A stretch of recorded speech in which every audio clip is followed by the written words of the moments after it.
मुसीबतों से निखरती है शख्सियत यारो, जो चट्टानों से न उलझे वो झरना किस काम का।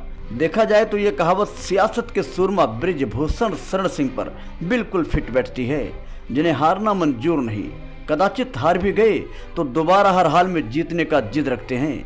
इनके इसी अदाओं से प्रभावित होकर अपने कार्यकाल के दौरान चुनावी रैली में आए श्री अटल बिहारी वाजपेयी ने इन्हें गोंडा टाइगर के नाम से संबोधित किया था।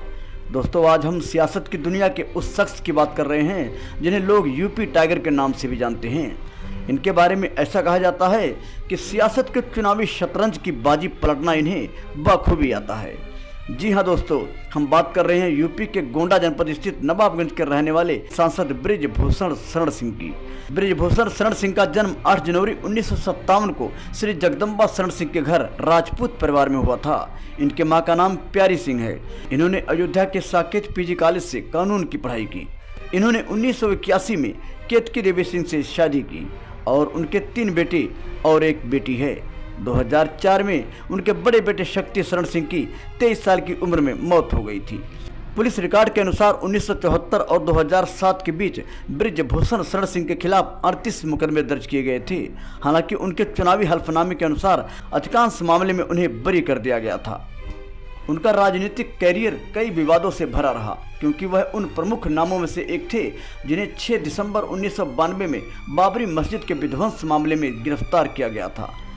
आपको बता दें कि उस वक्त भारत के प्रधानमंत्री पीवी नरसिम्हा राव थे, जो पूर्णतया स्थिति को संभालने में असफल थे, जिनकी आलोचना आज भी हो रही है।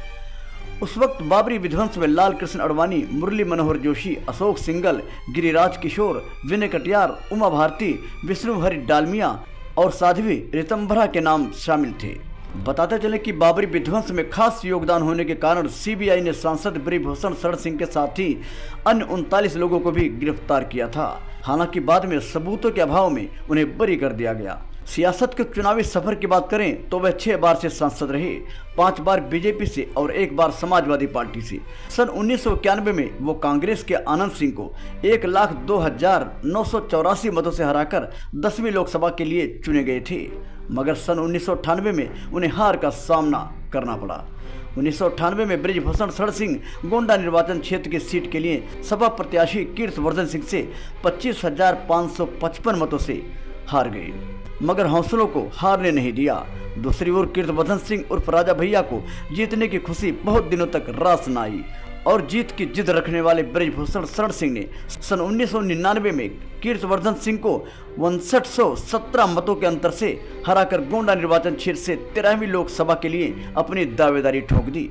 हर हाल में चुनाव जीतने की काबिलियत रखने वाले बृजभूषण शरण सिंह ने 2004 बलरामपुर निर्वाचन क्षेत्र से बसपा के बाहुबली नेता रिजवान जहीर को उन्हीं के क्षेत्र में चुनाव के लिए ललकारा, जहां 2004 में 2 दिग्गजों के बीच चुनावी जंग की बिगुल बजी। यूपी टाइगर कहे जाने वाले बृजभूषण शरण सिंह ने यहां भी बसपा के रिजवान जहीर को 52,613 मतों के अंतर से मात दे दी और जीता हुआ सिकंदर साबित हुए।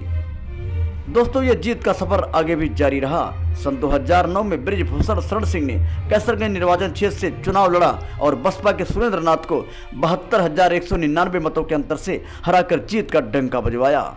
सन 2014 के चुनावी जंग में बृजभूषण शरण सिंह ने 78,218 मतों के अंतर से सपा प्रत्याशी स्वर्गीय विनोद कुमार सिंह उर्फ पंडित सिंह को हराकर कैसरगंज संसदीय क्षेत्र पर अपनी जीत मुकर्रर कर ली। इस तरह प्रदेश राज्य के कैसरगंज निर्वाचन क्षेत्र से 15वीं लोकसभा के लिए ये फिर चुने गए। बाद में 16वें आम चुनाव से कुछ महीनों पहले बृजभूषण शरण सिंह भारतीय जनता पार्टी में शामिल हो गए और भाजपा से 17वीं लोकसभा के सदस्य हुए।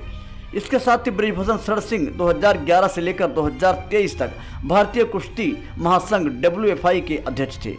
कहावत है कि सफलता के मार्ग पर कई तूफानों का भी सामना करना पड़ता है। बृजभूषण शरण सिंह भी विगत दिनों से ऐसे ही तूफानों से घिर गए और उन पर भारत के शीर्ष महिला पहलवानों द्वारा यौन उत्पीड़न के आरोप थोपा गया, जिसमें एक नाबालिग सहित 7 महिला पहलवानों इनके खिलाफ FIR में गवाह थी। नई दिल्ली के जंतर मंतर पर चल रहे पहलवानों के विरोध प्रदर्शन में इन पहलवानों में साक्षी मलिक और विनेश फोगाट भी शामिल थी। आक्रोश की आग काफी दूर तक फैली। इस तूफानी घड़ी में बृजभूषण शरण सिंह ने अपने बढ़ते कदम को रुकने नहीं दिया और उन्होंने सुप्रीम कोर्ट के फैसले पर सब कुछ छोड़ दिया और सुप्रीम कोर्ट ने उन्हें सभी आरोपों से बाइज्जत बरी कर दिया। बताते चले कि 30 वर्ष पहले 6 दिसंबर 1992 में बाबरी विध्वंस में अहम भूमिका निभाने वाले बृजभूषण शरण सिंह का सपना तब साकार हुआ जब केंद्र में मोदी व प्रदेश में योगी का सरकार हुआ। बहरहाल मामला सियासत के रंग का हो या फिर चुनावी जंग का हो, बृजभूषण शरण सिंह को सबसे निपटने का हुनर आता है। शायद इसीलिए इन्हें यूपी टाइगर के नाम से भी जाना जाता है। दोस्तों, जैसा कि सभी जानते हैं कि 2024 लोकसभा के चुनाव में किसी कारणवश बृजभूषण शरण सिंह सियासती जंग से दूर रहे और अपने स्थान पर अपने बेटे कर्णभूषण को भारी मतों से जीत दिलवाया। दोस्तों, ये सियासत की दुनिया है जिसमें वक्त का हर शय गुलाम होता है।